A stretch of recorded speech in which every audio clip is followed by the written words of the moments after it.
Hey guys, welcome to my newest video for today. Today's video is going to be my monthly film reviews. This is going to be everything that I've watched since the end of April. There's quite a few things here, so I'm just going to get straight into it. And first I'll just talk about the TV shows that I've been watching this month. And they are How I Met Your Mother Season 1 and How I Met Your Mother Season 2. I've decided that I'm going to be I want to watch the show when it starts back up later this year, and since it's going to be its final season, and so I've decided that I'm basically going to rewatch it in preparation, because I stopped watching at the end of season 4, even though I've got like the DVDs that have been released. I just haven't been got around to watching them. So, and since it's been a few years since I've actually seen the show, I thought I'd go back and revisit it, because it doesn't take me very long to get through these seasons.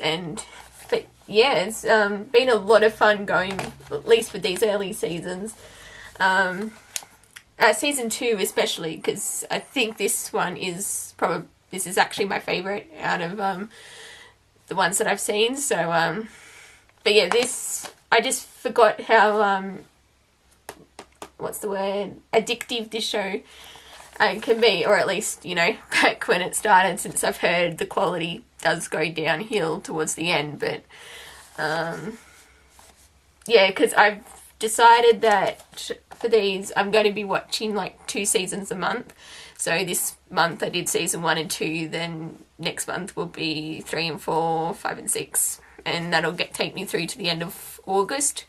So, and then and I'm guessing the show will start back late September. So, but yeah, I'll just but yeah, that's just what I've decided to do, so I can spread it out a bit. So but yeah, that's How I Met Your Mother Season 1 and 2. And these next few, I wasn't going to do this, but I watched the season 7, or series 7 I should say, finale of Doctor Who, The Name of the Doctor, and I got hit with the biggest Doctor Who feels. I was like, I need more Doctor Who. I don't want to wait until November 23. So I was like, I'm going to go and do a massive marathon in the next 6 months. So I watched this past couple of weeks. Let's see if I can get that in the frame. The first season, 1963 to 1964, and I'll just quickly go over the individual titles. So, got An Unearthly Child, The Daleks, The Edge of Destruction, Marco Polo, which is a missing episode, so I listened to the audio that I've got of it, The Keys of Marinus, The Aztecs, The Censorites, and The Reign of Terror. So basically this, because at one point I was actually going to be planning to include the Doctor Who books and the Doctor Who audios that I've got of the show, but then I decided that I'm just going to stick with the classic Who, and then the new Who, Torchwood and Sarah Jane Adventures. But next year what I'm planning on doing is doing in addition to watching the actual show, is do the books and the audios, and read and listen to them where they actually fit in chronologically, because there's each one says where they actually fit in for the show. So but yeah, I watched the first season, and I've watched, because last year I was planning on doing a marathon and I didn't make it past the first Doctor, so this year I'm planning on doing that, since there are a few stories I actually haven't watched. So, and because out of this lot, I hadn't seen let me see, the Censorites, which wasn't that, to be honest, not that great of a story. I probably put it in vain to the Web Planet, even though I do prefer this over Web Planet, because I do not like Web Planet and I'm really dreading coming up to it, but I've got to stick, like, I don't want to skip any episodes even if I don't like them, so, but yeah, the sense is okay, but I feel it could have easily been cut down, like, they just sort of dragged it on, and, like, for 2 episodes, Barbara's not even in it, and, like, Barbara's one, like, both Ian and Barbara are 2 of my favourite companions, and when Barbara's not in it, it sort of doesn't really feel the same, like, I mean, to be honest, like, you know, because especially so in the earliest, seasons, because they pretty much, produced episodes so that they could air it every single week of the year, like, because I think season 1 has, like, 42 individual episodes, and sometimes, you know, when the actors, like, go on holiday, especially William Hartnell, I think, was notorious for doing that, because there's quite a few episodes in this season where he's not even in them. Like, I don't actually really mind so much when, you know, the Doctor's not actually a part of that one, but it's, I was missing Barbara, like, for the 2 episodes she was not in. I was like, oh, because I thought, you know, maybe they'd cut back to, like, the spaceship or something, and I was just like, well, where's Barbara? And then it's like she appeared right at the end, but because this story in particular has one of the best quotes that I feel pretty much sums up the Doctor Who series as a whole, and that's cause the first Doctor goes, if I can remember what that quote was, it said, yes, it started off as mild curiosity in a junkyard and now it's turned into quite a great spirit of adventure, or along those lines, and I think that one actually aptly describes, yeah, like the show in general, so, but, yeah, so that was the Censorites, sort of going out of order here, but, the Reign of Terror, this one I had actually previously listened to because I've got the, Missing Episode soundtrack, and out of the bunch, like, the first volume that it was in, this was one of my favourites, and I was especially interested, because this has 2 episodes that are missing, so for this release they animated them, and, like, similar to what they did with the Invasion, like, the second Doctor story, and, it was, to be honest, sort of weird. The animation was a bit off-putting, because it was a different style to the other one, but, you know, you know, I'm just glad it got more, you know, they actually released them, because I think that's what they're doing with, you know, the ones that are, like, missing 1 or 2 episodes, that they're going to go back and animate them, like, they're releasing the 10th Planet, which is the last First Doctor story, like, later this year. Well, they're releasing it as part of the Regeneration box set, but to be honest, I'm not really interested in getting that, because, you know, I've got every other story that has been released, and I'm just going to wait for the standalone release, but, and they're also planning on doing the Moonbase, which I think is coming out in November, so, but yeah, but, you know, this is still a good story, set in, you know, the French Revolution, and I'm, you know, sort of interested in that specific time, like, period of history, so, but yeah, so that was the Reign of Terror. I'll just briefly also touch on, like, but going back to Marco Polo, because this is probably, well, this and, I'll do Edge of Destruction and Marco Polo are probably 2 of my favourites out of what I watched, because this is probably, with Marco Polo, it's like, I think the 3rd or 4th time I've listened to this story, and each time I listen to it, you know, the angrier I get that this is a lost, like, episode. Like, if they could find, like, if I could, you know, get back, like, they could find actually any of the missing episodes, because there's like 106 episodes that are still missing, and, you know, I've probably lost forever, but like this one would be the one that I would want a DVD, like them to find, and so they could do a DVD release, because this is actually a really good story. And yeah, and you know, going back to my dislike of the Web Planet, the fact the Web Planet survived in full and this didn't is sort of really annoying, because I just love this story, and it's actually what I find about this one in particular, because like back in, you know, the early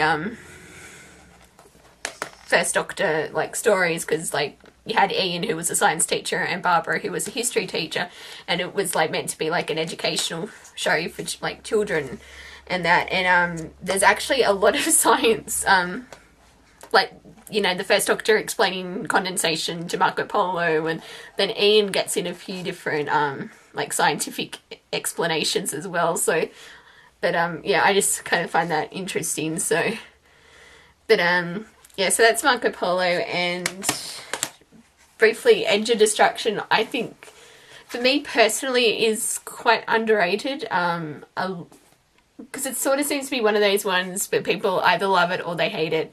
I'm on the ones who love it, but I tend to notice a lot of people don't really care for this, but you know, I really love that it's, you know, it takes place entirely in the TARDIS. It has a real claustrophobic sense to it, and it's, you know, just the TARDIS and the companion, like the Doctors, Ian, Barbara and Susan, and yeah, it's just, you know, I like it, so yeah. And so yeah, I sort of want to touch on those ones, but yeah, overall, you know, pretty good first season. So yeah, I don't know if I'll actually get through every like 30 odd seasons by the 50th anniversary comes around, but I'm going to try. So we'll see how I go with that one. And then I watched, I did a rewatch of Sherlock series 1 and 2. Gee, I wonder what could have possibly made me want to go back and rewatch it. But yeah, I just, like, sort of why, like, I saw, well, I'll talk about that in a sec at the end, but I saw Star Trek Into Darkness, well, actually I saw it twice, but and then I watched Elementary's final, and I, yeah, again, had Sherlock feels and decided to revisit these, you know, epic. I've already talked about this in quite a few times, so, but just that I love this show, and yeah, and I'm impatiently waiting, like every other Sherlockian, for series 3, which I have no idea when it's airing.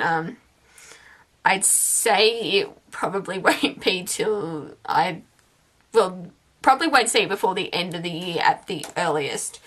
So it might be December, January next year. Hopefully we don't have to do a 2-year gap, like, and I'm getting ahead of myself.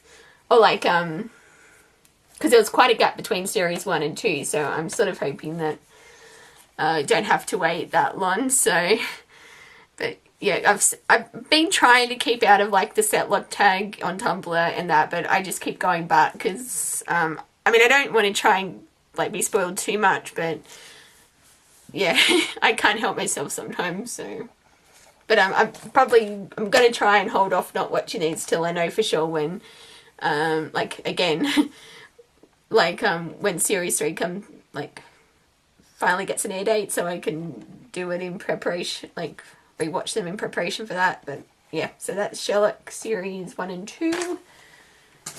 And then getting into the movies, I watched Wild Target.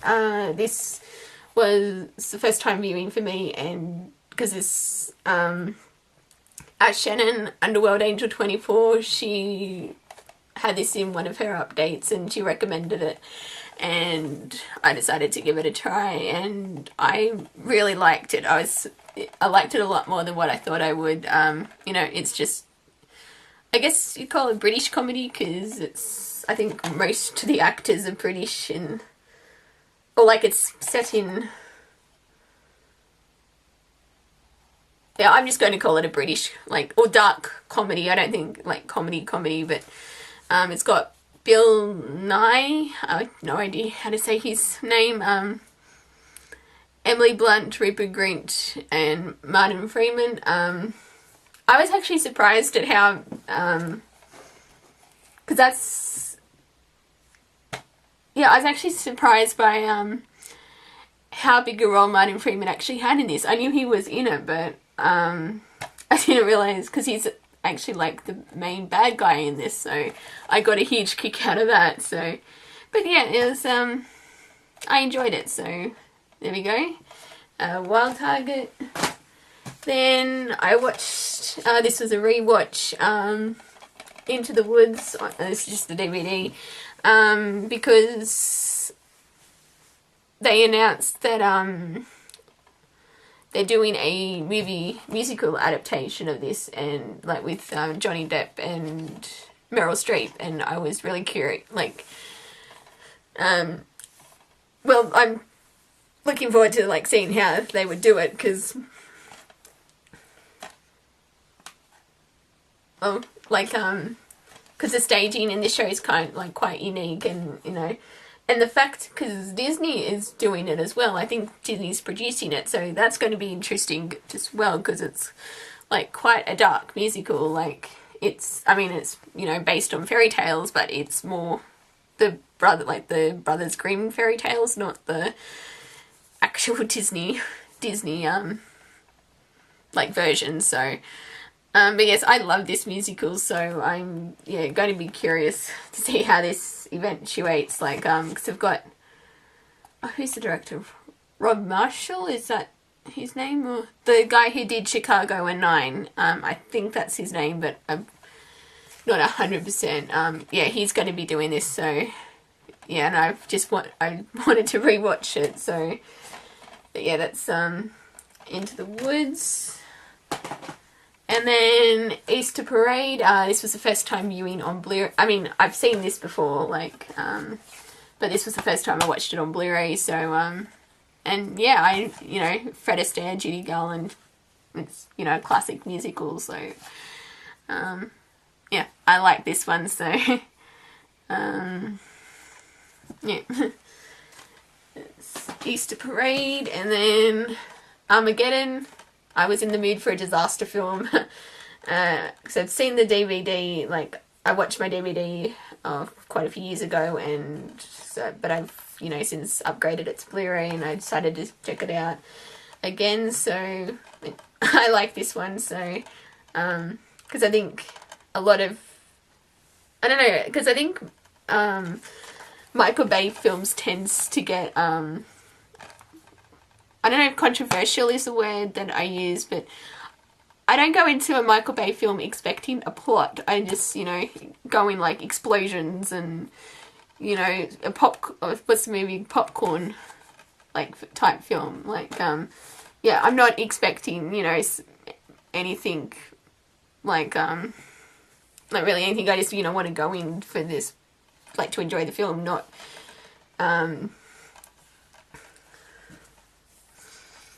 like, yeah, it's just, but I do like this one, so I'm sort of going into different using my trail of thought, but, yeah, Armageddon. And then, well, these next two are, well, not really related, but, because at the start of the month, I was rewatching the original, series, like, motion picture films in preparation for Star Trek Into Darkness, and I got to Undiscovered Country, and Christopher Plummer plays the villain in that movie, and I was basically like I got a huge kick out of that, but I'll talk about it when I actually get to it, and that just made me want to go back and watch The Sound of Music. This is my second favourite film of all time. I basically pretty much grew up on this, because I can remember like borrowing my nan's VH, like my grandparents lived in Lithgow, and they had the VHS of this, and for some whatever reason we didn't, so I tended to borrow it quite a bit, and you know, it had The Sound of Music, like the cassette tape, and listening to that in the car on the way back, and but yeah, I just adore this musical or this musical, and yeah, it's just a classic. And because the last time I watched this was a couple of years ago, and I was like, oh well, I'm due for a rewatch anyway, because this is like close to 3 hours, but for me it doesn't feel like that. So like it doesn't seem like a long movie. So, but yeah, Sound of Music. Yeah, love it. And then I watched the 6 Star Trek original series crew films and the 2009 reboot. I had been planning to watch the Next Generation motion picture movies, but I just ended up running out of time. Like, I was sort of spreading them out, and then it got to the stage where I was like, I'm not going to get these done before I see the film, so I decided just to stick to these movies. Just up until I'd only ever seen like the motion picture through to Voyage Home before, and I'd never seen Final Frontier or Undiscovered Country. I think the main reason why I'd been putting off Final Frontier was because everyone gives it a lot of like crap. Like, I can see why, but to be honest, it wasn't as bad as what I was expecting. Like, I mean, yeah, it's not the greatest Star Trek movie, but like, it's watchable. But yeah, I didn't really hate it as much as what everyone else seems to. But then again, I did like go in with 0 expectations, so that might be why. But yeah, and you know, and I thought Undiscovered Country was pretty good as well. Like, as I said, Christopher Plummer playing the bad guy, I really got a huge kick out of it. I mean, I knew he was in the film, but I don't think I knew who he played. That was and like, you know, he was a Klingon, but I could tell straight away, like, as soon as he appeared, that I knew it was Christopher Plummer. So, but yeah, out of the original series, The Voyage Home is my personal favourite. It was the first one I ever watched, and yeah, I mean, I like Wrath of Khan and Search for Spock as well, and but The Voyage Home is my favourite out of these films. So it's the one. And then, you know, I love the 2009 reboot. I'm really annoyed I never got to see it at the cinema, because I'd been planning to go, but the week I was going, it was the week it was no longer showing, because back then I had limited funds. Like, I couldn't go to the movies, you know, every other week, but yeah, I really do like, I can't really say like much else, but I think everyone's like sort of talked about like this film, so I just really enjoy watching it. So that's Star Trek 2009, and these next few are sort of all related. I did a bit of a Jesus Christ Superstar marathon. I watched the 1973 movie version, the 2000s stage version, and then I rewatched the live arena tour, which I think I watched last month as well, but I thought I would do all 3 over 3 different nights. But yeah, I love Jesus Christ Superstar. They're probably not my favourite like musical, but I do love the movies, like the movie adaptations. But I get to see, I've like said it before, but I'm going to see Jesus Christ Superstar on the production that this is based on. Not this Saturday, but the following Saturday, so yeah, it'll be my first, well, I saw a local production of it years ago, but this will be my first time seeing it done professionally, so I'm really looking forward to it. And yeah, because when I heard that these were coming out on, well, actually I didn't know this was coming out on Blu-ray. I knew this one was, but I found out like after it had already been released, so I decided just to grab it and like upgrade from my DVD copies. But I like both films, but I think I do prefer the film version just a bit more because Carl Anderson, who portrays Judas in this one, is just phenomenal. I know there was a lot of controversy regarding his casting because, you know, a black man playing Judas, but he is like the best, like how do I say this in a nice way? Like, he does the best, like, he's the best actor, I think, who's played him. Like, I mean, I know Judas is like a really vocally demanding role, and it's sort of, it's why you tend to get a lot of the I guess rock artists and that, like the only example I'm thinking of is John English, who was the original Judas, I think, for the Australian production. But yeah, like, because the guy in this, who played Judas in this one, he's not the greatest. I know he was trying not to copy what Carl Anderson was doing in this, but yeah, his voice seems to be a little too, I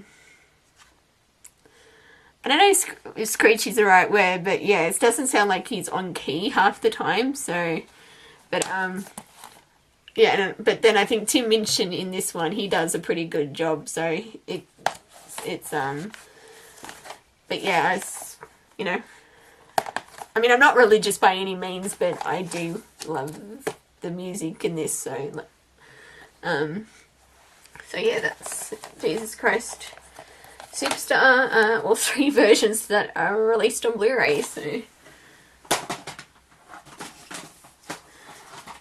And then I watched The Book of Eli. This was a first time view, and I thought it was pretty good. Thought it was, you know, a decent post-apocalyptic sci-fi, and yeah, I really liked the pacing of it. I thought, you know, it had an interesting premise, and yeah, I really liked this one. So like, I thought the actors did a really good job. I think I was more curious about Gary Oldman. Like, that's the main reason I decided to watch it, because I love Gary Oldman. So, but yeah, I thought it was, you know, a pretty good movie. So, Book of Eli. Then I watched The Fast and Furious Tokyo Drift. I know a lot of people don't like this one. It wasn't as bad as what I thought it was, but yeah. I mean, I haven't seen the other 2 films yet, but hopefully in the next week, because I want to see Fast and Furious 6 on next Thursday, so I've got a bit over about a week to actually watch the other 2, but yeah, I mean, I thought it was decent, but yeah, but nothing really special, so, but yeah, so Fast and Furious Tokyo Drift. And then this was sort of as a result of the Marina Pryor and David Hobson concert that I went to a couple of weeks ago, and I revisited both HMS Pinafore and Trial by Jury and The Pirates of Penzance, both which star Anthony Wallow and David Hobson, and yeah, I mean, I love any adaptation of, like, Gilbert and Sullivan. It's yeah, they're probably my favourite musical composers, so, and yeah, I want to say I actually prefer the HMS Pinafore version, because, I mean, Pirates of Penzance is probably, like, I'd say, I tend to lean towards this being my favourite, because, like, I was in a production of Pirates of Penzance, and, because, like, I played Ruth about, over 10 years ago. Holy crap, that's, it just sort of stopped things. It was like March 2003, we're May 2013, so, yeah, about over 10 years ago, so, Yeah, but you know, I still think it's quite good. I think this one tends to be criticised a bit because they have Anthony Warlow, who plays the Pirate King, dressed up as Captain Jack Sparrow. I was about to say Jack Harkness, but yeah, like, you know, because I remember the first time I sort of saw the high end of it, and I was like, I didn't think Johnny Depp did Pirates of Penzance. Like, it just looks so much like him, but I do still like this one, but yeah, this one's probably my favourite of the two, so there we go. HMS Pinafore, Trial by Jury, and the Pirates of Penzance. And then the last couple of movies that I watched were The Wiz, the Motown version of The Wizard of Oz. Yeah, it's not, you know, it's pretty decent. Obviously nowhere near as good as The Wizard of Oz, but I still like this. Especially Mabel Kin. She is phenomenal in this movie. Because I love the with No Bad News. I just love that song. So, and you know, like it has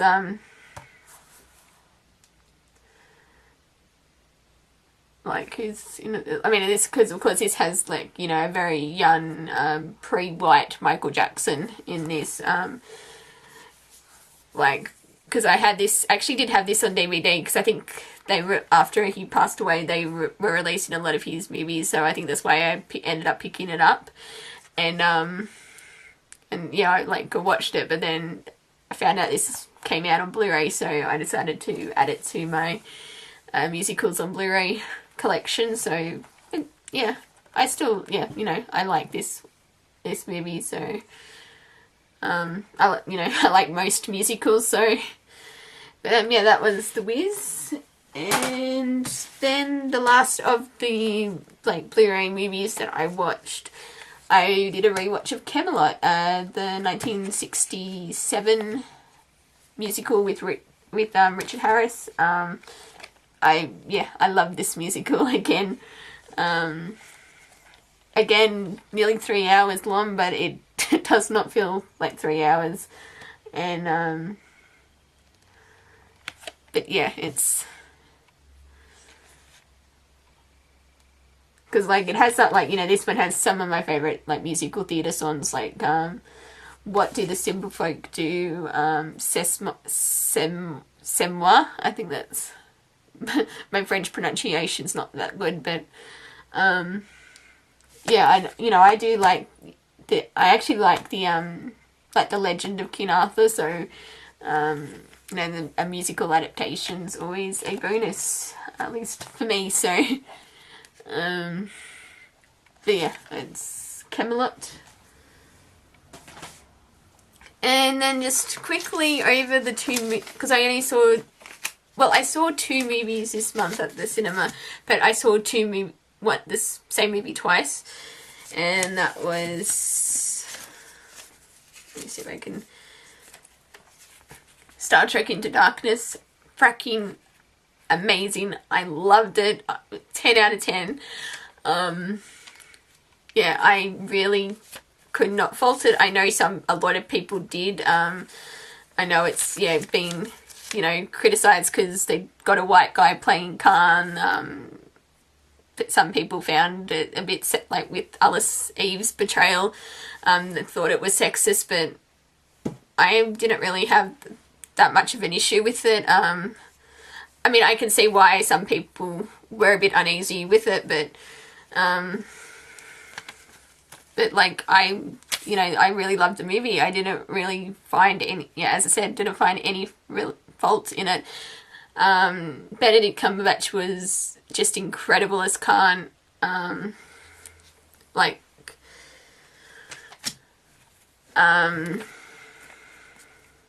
yeah, it's, well, I loved it enough to go a second time, so that should, because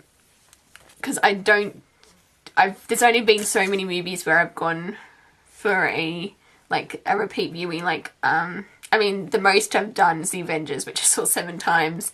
I don't think this will quite get to the 7 times, but I'm hoping to go at least one more time in the next week or so, because there's just quite a few movies coming out in the next month that I really want to see, so we'll see how it goes. But I loved Into Darkness. Like, this was my most anticipated film of 2013, and it's currently my favourite film, so, and yeah, so that's Star Trek Into Darkness.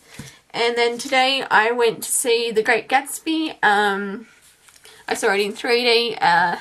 This one seems to be either a you love it or you hate it type movie, because I know, you know, like the critics were quite divided on this one, and because I ended up giving it like a 7.5 out of 10, like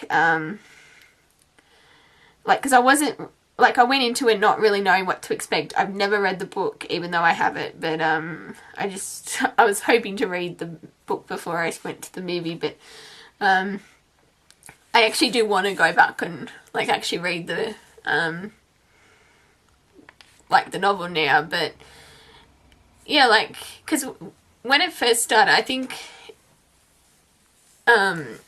for me it sort of started off quite slow, and then it's once it got to, you know, it picked up, and then I thought it was quite good. I mean, the acting was really great. You know, I appreciated the effort Baz Luhrmann did, you know, direct, you know, with his how he directed the movie. Visually it was quite stunning. I thought the 3D actually quite benefited the film, so I'd probably need to see it again to actually form, like, you know, further cement how I feel about the movie. But I'll probably just wait till it comes out on Blu-ray, and then I'll give it a watch then. But yeah, I mean, I didn't mind this one. So I mean, you know, not the greatest film ever, but I didn't hate it either. So so yeah, that was The Great Gatsby.